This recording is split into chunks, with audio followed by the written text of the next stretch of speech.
এই ভিডিওতে আমরা সার্কুলার মোশনের একটা চমৎকার প্রবলেম সলভ করব, যেখানে আমাদের হালকা পাতলা ম্যাথমেটিক্স এর নলেজও থাকা লাগবে। হালকা পাতলা না, ভালোই থাকা লাগবে। সেটা কি? সেটা হচ্ছে একটা সরল দোলককে সুতার অনুভূমিক অবস্থান এবং স্থির অবস্থান থেকে ছেড়ে দেওয়া হলো। যখন সুতা উলম্বের সাথে থিটা কোণ উৎপন্ন করে, তখন ববের বেগের উলম্ব উপাংশ সর্বোচ্চ হয়। আচ্ছা, থিটার মানটা কত? অর্থাৎ তোমাকে এমন একটা থিটার মান বের করতে বলছে যে থিটায় যখন সে থাকে তখন তার ববের বেগের মান সর্বোচ্চ না, ববের বেগের উলম্ব উপাংশ সর্বোচ্চ হয়। এটা কিন্তু খুবই চমৎকার একটা প্রশ্ন।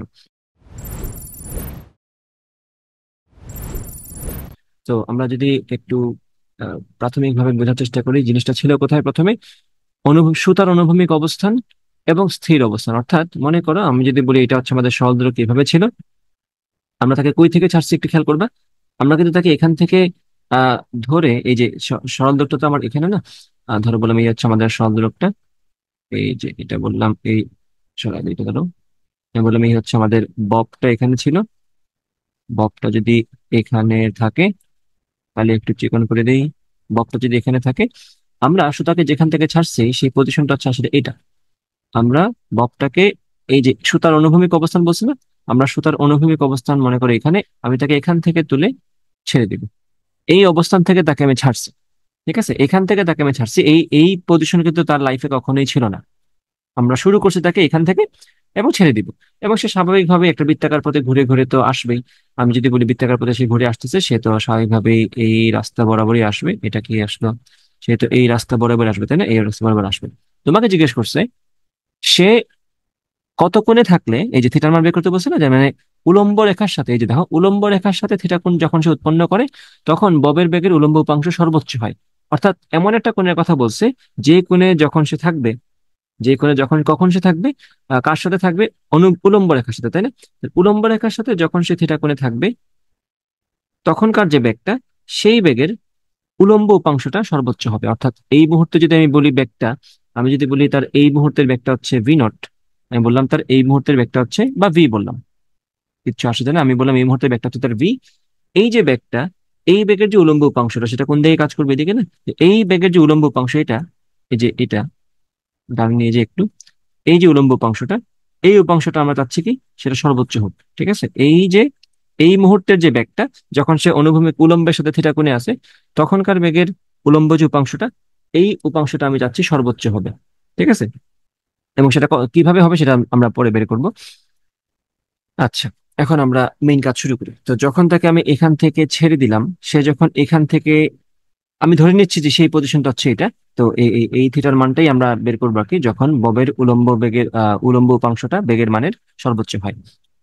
তো যখন সে এখান থেকে ঘুরতে ঘুরতে ঘুরতে ঘুরতে এখানে আসলো, তখন সে আসলে কতটুকু নিচে নামলো একটু বলো তো। সে আসলে, আমার তো তার বেগের মানটা লাগবে না?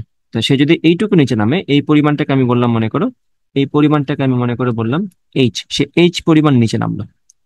এখন একটা বস্তু এখানে সে স্থির অবস্থায় ছিল না, আমি তো তাকে ধাক্কা দিইনি, আমি জাস্ট তাকে ছেড়ে দিয়েছিলাম, তাই না? স্থির অবস্থা থেকে ছেড়ে দেওয়া হলো। তো এখানে তার ব্যাগটা ছিল শূন্য।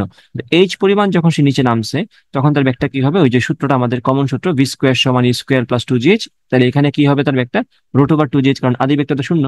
এইখানে তার যে ব্যাগটা, এই যে ভিটা, এই ব্যাগটা হচ্ছে আসলে রুট ওভার টু জিএইচ, তাই কিনা? আশা করি এটাতে কারো কোনো সন্দেহ নাই। এটা যে টু জিএইচ, তাতে কোনো সন্দেহ নাই। এখন এই যে ব্যাগটা root over two GH, H তো আর আমাকে বলে দেয়নি এই প্রশ্ন, তাই না? তো আমাকে এইচ থেকে সামহাও বের হতে হবে। ধরে নাও, আমি ধরলাম যে আমাদের এই যে সুতার দৈর্ঘ্যটা, সেটা দৈর্ঘ্য দৈর্ঘ্য বললাম আমরা এল। ওকে, সুতার দৈর্ঘ্য যদি এল হয়, একটু ভালো করে খেয়াল করবা, আমরা কিন্তু এখানে একটু কোণের ব্যাপার স্যাপার বোঝা লাগবে। আমি যদি এটাকে একটু বর্ধিত করি এদিকে, ঠিক আছে, তাহলে একটু খেয়াল করবা। আহ, আমি যদি আহ, এই লেন্থটা হিসাব করি, এটা যদি থিটা হয়, এটাকে আমার থিটা না, সেম কোণ তো, একান্তর কোণ, তাই না? এটা হচ্ছে আমার থিটা, এটা হচ্ছে এক্স্যাক্টলি সেম থিটা। তাইলে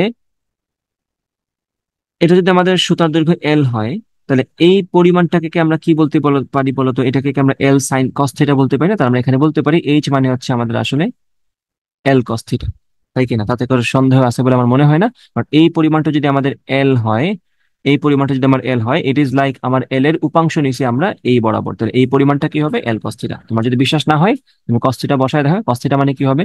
ভূমি বাই অতিভুজ, যে লসে কোদে এইচ সমান কস থিটা আসবে।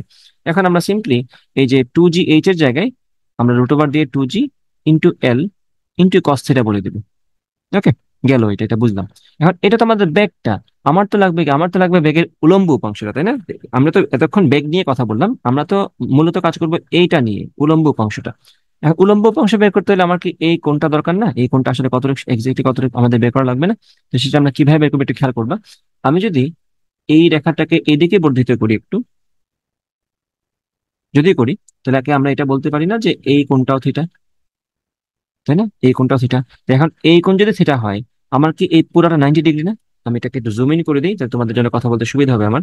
আমি যদি এখানে একটু জুম ইন করে দিই, খেয়াল করো, এই পুরাটাকে 90 ডিগ্রি না? কারণ খেয়াল করো, আমরা কি এটা জানি না যে একটা বৃত্তাকার গতিতে বস্তুর বেগের দিকটা সবসময় স্পর্শক বরাবর থাকে? তো এটা যদি স্পর্শক হয়, এটা কি আমাদের, এটা এটা কি আমাদের আহ ব্যাসার্ধ বরাবর একটা লাইন না? তো ব্যাসার্ধ বরাবর লাইনটা আর স্পর্শক কি পরস্পর লম্ব হয় না? So that is definitely perpendicular to each other. So এখন তাহলে এই পুরাটা হচ্ছে আমাদের 90 ডিগ্রি যদি হয়, আমি এটা মুছে দিব কারণ দেখতে খারাপ লাগে এত দাগাদাগি দেখলে। সো এই পরিমাণটা কি হবে? 90 - থিটা। ঠিক আছে? এই পরিমাণটা 90 - থিটা যদি হয়, তাহলে কমন সেন্স এখন বাকিটা বুঝতেছো যে এই ব্যাগের আমার যে ভি ব্যাগটা তার উলম্ব উপাংশ আমার লাগবে। তাই আমি কি বলবো এখানে, আমাদের উলম্ব উপাংশ হবে ভি কজ 90 - থিটা। কেউ আবার উলম্ব দেখে সাইন খুঁজো না, এটা তো আমরা জানি কোন যেভাবে নিব আমরা সেভাবে হিসাব আসবে। তো উলম্ব বরাবর আমরা থিটা নিয়ে নিছি, that is our cos theta. So V এর জায়গায় আমি এই যে এটা পুরোটা বসাবো, √2GL কস থিটা, আর কজ 90 - থিটা যে কোনো মানুষ এখন পারার কথা, সাইন থিটা। এই হচ্ছে আমাদের বেগের উলম্ব উপাংশ, যেটাকে আমরা VY বললাম। আমি চাচ্ছি এই মানটা সর্বোচ্চ হোক। সেটা কিভাবে হবে? নিশ্চয়ই এখন আমাদের যাওয়া লাগবে কিসে? ডিফারেন্সিয়েশনে। কারণ আমরা গুরুমান লঘুমান নিয়ে কাজ করবো, আমরা জানি না এক্সাক্টলি কোন কোণের ক্ষেত্রে এই ব্যাপারটা ঘটবে যে আমাদের বেগের উলম্ব উপাংশ সর্বোচ্চ হবে। কেউ আবার এটা বলো না যে বেগ তো এখানে সর্বোচ্চ, এখানে বেগ সর্বোচ্চ, সেটা তো সত্য কথা। বেগ তো এখানে সর্বোচ্চ ঠিকই আছে, কোনো সন্দেহ নাই। বাট তোমাকে তো বেগের কথা বলে নাই। তোমাকে কি বলছে? তোমাকে বলছে বেগের উলম্ব উপাংশ। এখানে বেগটা সর্বোচ্চ, তাতে কোনো সন্দেহ নেই, সাম্যাবস্থায় বেগের মান সর্বোচ্চই থাকবে। কিন্তু তোমাকে বলছে বেগের উলম্ব উপাংশ। এখানে কি বেগের উলম্ব উপাংশ শূন্য না? তো এখানে তো বেগের উলম্ব উপাংশ নাই। তাহলে এখানে কি বেগের উলম্ব উপাংশ আছে? এখানে তো বেগই শূন্য। তাহলে কোন একটা অবস্থায় বেগের উলম্ব উপাংশ সর্বোচ্চ হবে, তোমাকে সেই কোণটাই বের করতে বলছে। তো এখানে তুমি র্যান্ডমলি জাস্ট এদিক সেদিক ঘুরাঘুরি করে লাভ নাই, তোমাকে এখন প্রসেস দিয়ে যাওয়া লাগবে। তো আমি বলে, আমি হচ্ছে আমার বেগের রাশিমালা which is expressed as a function of theta, তাই না? বেগকে আমরা, বেগের উলম্ব উপাংশকে আমরা থিটার ফাংশন আকারে প্রকাশ করলাম। এখন বেসিক কাজ, আমরা এখন ডিফারেন্সিয়েশন করব, বলবো এখন dD θ অফ VY। যারা ম্যাথমেটিক্স মোটামুটি পারে তারা এটা বুঝে দেওয়ার কথা অলরেডি, এখানে কি চলতেছে। এটা কিন্তু একটা ইউভি মেথড যাবে, তাই না? তো আমরা প্রথমে √2GL কস থিটাকে জায়গায় রাখলাম, এটাকে করলে কি হবে? Cos theta.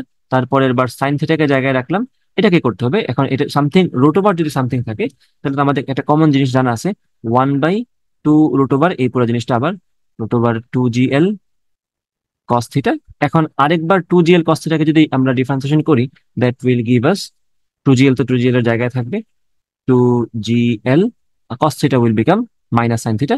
তো একটু বুদ্ধি করে আমরা এখানেই মাইনাস দিয়ে, এখানে আমরা মাইনাস দিয়ে সাইন থিটাতে বসাতাম, আমি এখানেই সাইন স্কোয়ার থিটা বলে দিলাম। আশা করি তুমি এটা বোঝার কথা। এখন আমরা এটা জানি, ম্যাক্সিমা বলো অথবা মিনিমা বলো, যেটাই বলো না কেন, সেটার জন্য আমাদের এই জিনিসটার মানটা শূন্য হবে। So আমরা এই জিনিসটাকে কপি পেস্ট করে দিই, আমরা এখান থেকে এটাকে কপি পেস্ট করলাম, বললাম এটা কপি করে পেস্ট করে দিস ইজ ইকুয়াল টু 0, তাই না? এটা ইকুয়াল টু 0 বললাম। এখন কি করবো? এখন থিটার মানটা বের করতে হবে না, এখন জাস্ট বেসিক আমাদের ত্রিকোণমিতির নলেজটা ব্যবহার করতে হবে। কিছু কি আমি বাদ দিচ্ছি? না, এই যে এই দুই দুই কাটা যায়, কাটা যায়, ঠিক আছে। এখন আমরা যেটা করব, আমরা লসাগু নিয়ে নেব, √2GL cos থিটাকে লসাগু নিয়ে নিব, অথবা উভয় পক্ষকে √2GL cos থিটা দ্বারা আমরা গুণ করে দিব। ঠিক আছে? যদি গুণ করে দিতে কি হবে, এটা রুটটা উঠে যাবে, এটা হয়ে যাবে 2GL cos থিটা। √, দিয়ে যদি গুণ করছি cos থিটা এখানে মিলে কি হবে? cos স্কোয়ার থিটা মাইনাস, এখানে √2GL cos থিটা কাটা চলে যাবে, থাকবে মাইনাস সাইন স্কোয়ার থিটা। এখানে কি জিএল বাদ ছিল না? হ্যাঁ, এখানে তো জিএল বাদ আছে, জিএল থাকলো। ও, এখানে তো জিএল আছে, তাই না? তো আমরা জিএল দ্বারা কাটতে পারতাম, দুঃখিত আমি খেয়াল করিনি। এখন কাটা যাবে, কি দুঃখিত বলার দরকার ছিল না, এখন কাটা যাবে। সো এখন এই যে আমরা পক্ষকে জিএল জিএল দ্বারা কেটে ফেললাম, সো জিএল আর গন, যেগুলো এক্সট্রা ধরছিলাম, এল টেল ধরছিলাম, এগুলো গন। এখন আমরা পাচ্ছি কি, 2 cos square theta minus sine square theta সমান 0।